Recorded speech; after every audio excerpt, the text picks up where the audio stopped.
Okay, everyone, you guys wanted it. You guys kept texting me about it, so I'm going to go ahead and give you what you guys wanted. We're going to be comparing the iPhone 10 against the iPhone 10s, seeing if you have the money, which one you should pick up in 2020, and kind of going on from there. If you have an iPhone 10, should you go and upgrade to a 10s? Should you go downgrade from a 10s to a 10? I don't know why you'd want to do that, but let's go and look at both of them and see their pros, their cons, and how they're holding up in 2020. Now, I've already done separate reviews for both of these phones, so if you want to go and watch those ones separately, you can. But I'll go ahead and try my best to kind of cover up most of the similarities, most of the differences, and kind of go from there. Now, the iPhone 10 came out in 2017. The iPhone 10s came out in 2018. So we have about a year of a difference between them. But the biggest difference would be the price tag. Okay, the iPhone 10 right now on Amazon is selling for about $429. The iPhone 10s is selling for about $540. So there's about $110 difference between them. So if you have the money, I mean, I would probably recommend you to pick up a 10s anyway because it is a newer phone and it's only $110 more. But should you go and save your money and get a 10? That's kind of what this video is talking about. Also, if you want to pick up either of these phones for those price tags I just mentioned, the first two links down in the description will take you to those links where you can purchase them for those prices. You can also help support the channel at the same time. That would be really, really awesome. Now, looking on the front, obviously there's a lot of similarities here. They're both almost exactly the same type of phone and an exact type of build. We have 5.8-inch panels on both phones, Super Retina OLED displays on both of them, super great panels, and they're both the exact same resolution, 1125 by 2436. And a lot of people have stated that the newer 10s display is better. I think Apple kind of hyped it up to be that case too. I've never once ever noticed that my iPhone 10s panel was better than my iPhone 10 panel. Even my iPhone 10s Max panel, I never noticed this. Dude, even my iPhone 11 Pro panel, I don't think that panel is any better than my iPhone 10 panel, to be honest. But the panels are still great. They're both very great panels, and that's probably one of the biggest advantages for them. Obviously, we have that notch design, so there's not a lot of bezel between them, which is really cool. But we do have that notch, which a lot of people do not like. But you have Face ID on both, which is really cool. On the bottom, we have lightning ports on both of them. On the back, glass backs on both, as well as those dual camera setups. A lot of people have different opinions on the build and everything, but one thing is for sure, the build quality is the same, and that is not a bad thing at all. I think both phones, that's a really, really good thing. If it's not broken, don't fix it. These phones still feel like very premium phones still now, even in 2020 and going forward. I mean, when you have a phone like this, it's just forever going to feel really, really nice, which is awesome. The only difference between them that I know from the outside for the most part, besides that new gold color we had on the 10s, would be the IP certification. We have IP67 dust and water resistance on the iPhone 10, where we have IP68 dust and water resistance on the iPhone 10s. We can go 1 meter of water for 30 minutes on the iPhone 10, but 2 meters of water for 30 minutes on the iPhone 10s. So it's not a big deal. It is what it is. I don't even think it's that big deal, to be honest, but that is a little bit of difference between them, and that's really the major difference. I don't really think there's any other difference on the outside, and you can't even see that IP certification, so it's really not that big of a deal. So that pretty much covers it up in terms of the outside. Now, hitting on the software, this is probably one of the bigger differences between the two. The iPhone 10 was released with iOS 11.1.1. The iPhone 10s was released with iOS 12, and between those two, I mean, I don't think it's going to be that big of a difference between the software. I think the iPhone 10s will probably end up lasting a little bit longer, but the reason I kind of want to say that might not be the case is that with the iPhone 10, because it was released with iOS 11.1.1, it didn't necessarily start with that full iOS 11 version. It didn't get all the versions of iOS 11.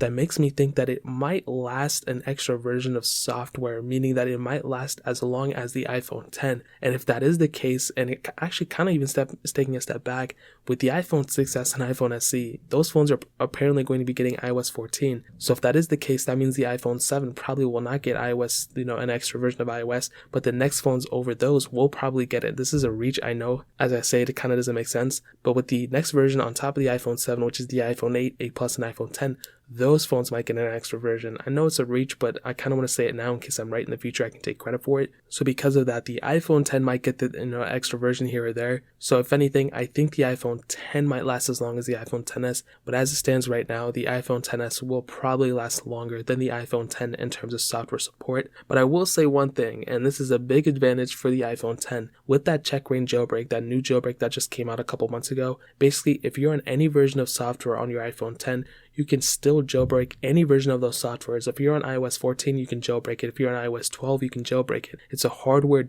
advantage that we have on the iPhone 10 that the iPhone XS does not have that capability. You cannot jailbreak. You can jailbreak some versions of the iPhone XS on certain versions of software, but if you're on iOS 13.3, there's no jailbreak out for it right now. So that's a huge advantage you have for the iPhone 10 that the iPhone XS does not necessarily have. So it is what it is, but that is something that you kind of have to keep in mind. I don't think it's a crazy big deal, but that is a super cool thing. If you don't jailbreak your phone, whatever, it doesn't matter, but you have that capability, which is really cool on the iPhone 10. Now that kind of covers it up there. Now hitting on the performance, I'll go and tell you the specs and I'll tell you my real world use. The iPhone 10 came out the Apple A11 Bionic chip, a hexa-core CPU, and there were two different models of the iPhone 10, a 64 and 256 gigabyte model. All those models had 3 gigabytes of RAM, where the iPhone XS had the Apple A12 Bionic chip, a hexa-core CPU as well, but 3 different models, the same 64 and 256, but we had a top tier 512 gigabyte model, and all those models had 4 gigabytes of RAM. So we have an additional gigabyte of RAM on the iPhone XS than on the iPhone 10. But what I can tell you about the performance is that, first of all, when I'm using my iPhone 10, it feels like a very good device. It feels like a really good performing phone. I used the iPhone 10 for a very long time, and I even switched back to it after my 11 Pro, and it was more or less the same. It was a very decent performing device at the end of the day, but the iPhone XS is also a very good performing device. Whenever I'm doing anything with it, it opens things fine, it closes things fine. It's a very good performing device in my opinion. But with the iPhone XS, you do have that additional advantage with that extra gigabyte of RAM. You won't notice it, I don't think. Like when I was using it, I didn't notice it right out the gate. Like it was immediately like, oh my god, this thing is way faster, or was better RAM management or whatever. But you kind of have that ease of mind in the back of your head that, oh, this has the most amount of RAM in an iPhone. The iPhone 11 Pros, all those models have 4 gigabytes of RAM as well. And it's definitely a cool advantage to have, and I think it's really cool. I don't think it's a deal breaker though. Like if the iPhone 10 was cheaper, if I can get it for a cheaper price, I would use it. I don't think I'm ever going to have those many apps in the background where my iPhone XS, where I would wish I had an iPhone XS or a phone with more RAM. I just think that, I honestly close out a lot of my apps after I'm done using them. I don't have a lot of apps in the background to begin with, but that's really the main advantage. Maybe the iPhone XS is a little bit faster here or there, but the iPhone 10 is still a very fast performing device too. So between the two, I think I'll give the advantage to the iPhone XS because of that additional RAM, but I think it's very close. If the iPhone XS was a 10 out of 10, the iPhone 10 is probably like an 8.5 out of 10. Like it's very close. It's not that big of a difference. So that pretty much covers it up there. Now hitting on the camera, this is probably the most boring aspect of it. The iPhone 10 has a dual camera setup, two 12 megapixel sensors, a wide and telephoto lens with a single 7 megapixel camera. That front camera can shoot 1080p at up to 30 frames per second. The iPhone XS, we can do two 12 megapixel sensors as well, a wide and a telephoto lens, and then the same 7 megapixel camera, but this time we can do 1080p at up to 60 frames. So a little bit of difference right there. That's really the main difference if I'm being honest. In terms of the camera quality on the back, we can still do 4K at 60 frames, 1080p at up to 240, and that's really where,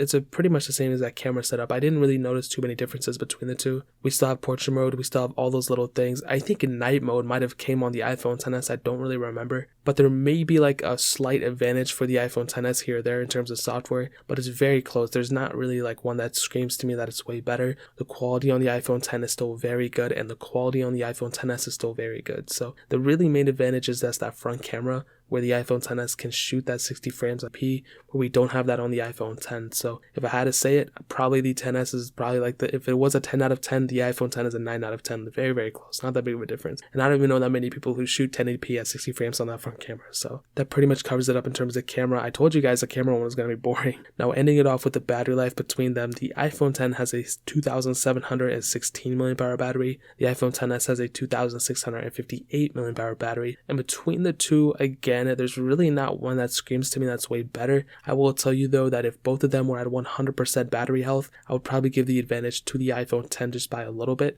But the iPhone XS, because it is newer, the iPhone 10's battery is probably degraded a little bit. It's probably the same type of battery life. I want to say probably they're going to be about the same. There's not going to be a humongous deal breaker or deal winner between the two. I wish there was. If you get something like an iPhone 11 Pro Max, that will have much better battery life. But something between these two, it's very close. I would not pick up an iPhone 10 or an iPhone XS between between the two because of the battery life. If you want extra battery life, you can get a battery life case, or you can go get an iPhone XS Max, which that one doesn't even have that much of a bigger battery, to be honest. But between the two, they have about the same battery life. So to kind of sum up the video and to answer the question, which one should you pick up in 2020? I will say, like I said in the beginning of this video, if you are trying to save the most amount of money that you can, the iPhone X is probably the smarter way to go. That one is selling for $429, like I said, on Amazon. But for the iPhone XS, if you have a little bit more money to spend, it might be just a better way to go to kind of future-proof yourself and get an extra version of software and get an extra version of life support on the iPhone XS over the iPhone X. You know what I mean? That might be the better way to go. You're spending like an extra $100 something,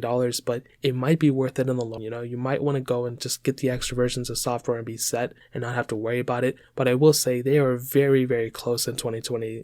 They both are lacking some major things that some new 2020 phones have, but even that is really not that big of a deal. And I think the iPhone X is still a very good pickup, but I think the iPhone XS is still a little bit of a better pickup between the two. So if you want to pick them up with the price tags that I mentioned, they will be the first links down in the description. You guys can get them from there and help support the channel at the same time. But that is pretty much it. If you guys have any other questions or anything, let me know in the comment section below. Hit that like button, that would mean so much, but definitely hit that subscribe button. Every single subscriber that we get really does count, so it means so much if you guys can hit that. Also check out the other links down in the description as well. My Twitter, my Instagram, my second channel. All those links are linked down below. I'd really appreciate if you guys could check it out. But more importantly than everything else, I love every single one of you guys. Hopefully I'll catch you guys in the next video. Peace out.